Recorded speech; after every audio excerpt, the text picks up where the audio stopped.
여러분 혹시 이런 생각 해보셨나요? 3억 원을 모은 사람들은 과연 어떤 특별한 비법을 가지고 있을까? 평범한 직장인도 3억 원이라는 목표를 달성할 수 있을까? 오늘은 바로 그 궁금증을 풀어줄 3억 모은 사람들의 자산 배분 공통점에 대해 이야기해보려 합니다. 우리가 막연하게만 생각했던 부자들의 비밀 지금부터 함께 파헤쳐볼까요? 투자를 처음 시작할 때 많은 분들이 원금 손실에 대한 불안감을 느끼실 거예요. 저도 그랬으니까요. 왠지 모를 두려움 때문에 시작조차 어렵게 느껴지죠. 하지만 3억 원을 모은 사람들은 이 불안감을 어떻게 극복하고 자산을 불려나갔을까요? 그들의 공통된 전략은 바로 자산 배분에 있었습니다. 자산 배분이라고 하면 왠지 어렵게 느껴지시죠?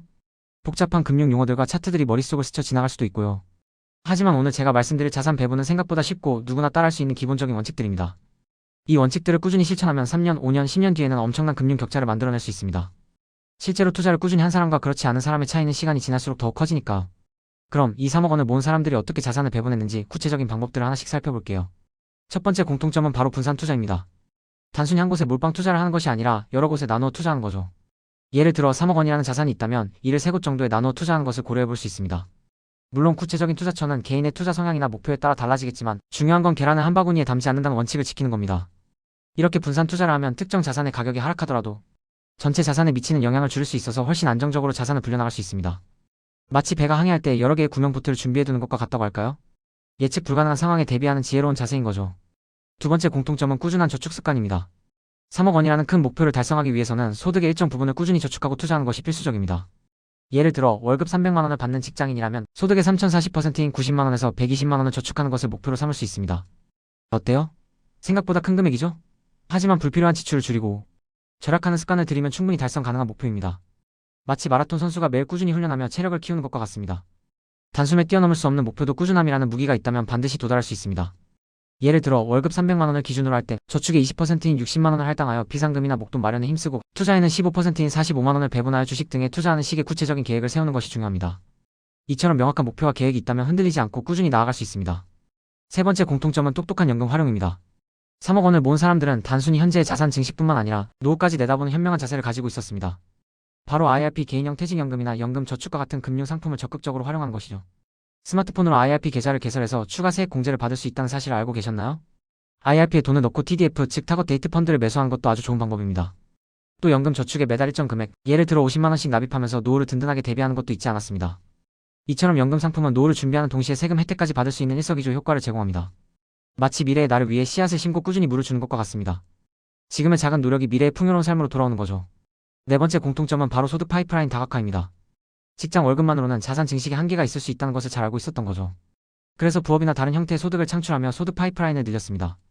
요즘은 온라인 부업이나 디지털 노마드 등 다양한 방식으로 소득을 늘릴 수 있는 기회가 많으니까. 직장 월급이 주 수입원이긴 하지만 여기에 추가적인 수입원을 더함으로써 자산 형성 속도를 훨씬 빠르게 가져갈 수 있습니다. 마치 하나의 수도관이 아니라 여러 개의 수도관을 연결하여 더 많은 물을 끌어오는 것과 같습니다. 수입원이 많아질수록 자산이 쌓이는 속도는 더욱 빨라지겠죠. 다섯 번째 공통점은 절약 습관입니다. 어릴 때부터 절약하는 습관을 들이는 것이 중요하다고 하죠. 3억 원을 모은 사람들은 불필요한 지출을 줄이고 현명하게 소비하는 습관을 몸에 익혔습니다. 작은 지출 하나하나가 모여서 큰 돈이 된다는 것을 잘 알고 있었던 거죠. 마치 물이 새는 곳을 막고 물 한 방울이라도 아껴 쓰는 것과 같습니다. 티끌 모아 태산이라는 속담처럼 작은 절약이 모여 큰 자산을 만들 수 있다는 것을 잊지 마세요. 여섯 번째 공통점은 ISA 개인종합자산관리계좌 활용입니다. ISA 계좌는 자금을 비교적 자유롭게 인출할 수 있도록 설계되어 있어서 결혼이나 출산 같은 인생의 중요한 이벤트에 대비하면서도 꾸준히 자산을 모아갈 수 있도록 돕습니다. 비과세 혜택까지 받을 수 있으니 현명하게 활용한다면 자산 증식에 큰 도움이 됩니다. 마치 하나의 바구니에 여러 종류의 과일을 담아 한 번에 관리하는 것과 같습니다. 세금 혜택을 받으면서도 유연하게 자산을 운용할 수 있는 거죠. 자, 지금까지 3억 원을 모은 사람들의 자산 배분 공통점들을 살펴보았는데요. PB 즉 프라이빗 뱅커들의 경험에 따르면 투자에 성공하는 사람들은 소수이며 부자들은 위기 상황에서도 돈을 잘 잃지 않고 리스크 관리를 철저히 한다고 합니다. 그들은 단순히 운이 좋아서 부자가 된 것이 아니라 이처럼 체계적인 자산 배분 전략과 꾸준한 습관을 통해 자산을 불려나간 것입니다. 청년들을 위한 저축 상품들도 적극적으로 활용하면 좋습니다. 신한은행 청년 처음 적금, KB국민은행 청년도약계좌 하나은행, 청년주택드림 청약통장 등 다양한 상품들이 여러분의 자산 형성을 돕기 위해 마련되어 있으니 꼭 확인해보시고 본인에게 맞는 상품을 찾아보세요. 물론 오늘 제가 말씀드린 자산 배분 방법들은 일반적인 조언이며 개인의 재정 상황, 투자 목표, 위험 감수 능력에 따라 적절한 전략이 달라질 수 있다는 점을 꼭 기억해주세요. 투자 결정을 내리기 전에는 반드시 전문가와 상담하고 충분히 고려해야 합니다. 금융상품에 대한 투자는 원금 손실의 위험이 따르니까. 하지만 중요한 건 바로 시작하는 용기와 꾸준함입니다. 3억 원이라는 목표는 막연하게 느껴질 수 있지만 오늘 제가 말씀드린 자산 배분 공통점들을 바탕으로 차근차근 계획을 세우고 실천해 나간다면 충분히 달성할 수 있습니다. 3억 모으기라는 이 여정을 성공으로 이끄는 핵심 키워드는 바로 자산 배분 그리고 꾸준함이라고 할 수 있겠죠. 우리가 투자를 하면서 마주하게 될 수많은 문제들은 사실 우리의 그릇을 키우기 위한 조력자입니다. 멘탈의 연금술이라는 책에도 나오듯이 부자들은 문제가 생겨도 도망가지 않고 정면 돌파하며 그 문제를 에너지로 바꾸는 사람들이라고 합니다. 그릇이 2인 사람이 4만큼의 문제를 겪으면 멘붕이 오지만 그릇이 8이 되면 4 정도의 문제는 그냥 지나가는 바람처럼 느껴지는 거죠. 즉 문제가 큰 게 아니라 내 그릇이 작은 겁니다. 그래서 우리는 투자를 통해 그리고 자산 배분을 통해 우리의 그릇을 키워나가야 합니다. 성공적인 자산 형성의 길은 멀고 험난해 보이지만 루틴이 있는 사람은 실패할 틈이 없다는 말이 있습니다. 매일 정해진 시간에 일어나고 정해진 일을 반복하며 꾸준히 나아간다면 비록 지겨울지라도 결국 정상에 도달할 수 있습니다. JYP 박진영 씨도 같은 걸 매일 하는 건 지겹다. 근데 지겨운 걸 매일 이겨낸 사람이 결국 성공한다고 말했죠. 투자도 마찬가지입니다. 장기적으로 우상향하는 자산을 꾸준히 모아가고 자신만의 루틴을 지키며 지겨운 반복을 견뎌내고 리스크를 시간에 녹여 수익으로 바꾸는 것. 이것이 바로 3억을 넘어 더 큰 자산을 모으는 성공의 길입니다.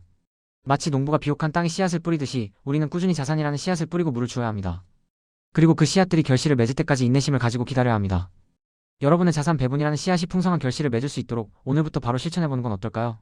긴 여정의 동료로 우리 함께 이 길을 걸어갑시다. 구독자 여러분 리스펙합니다.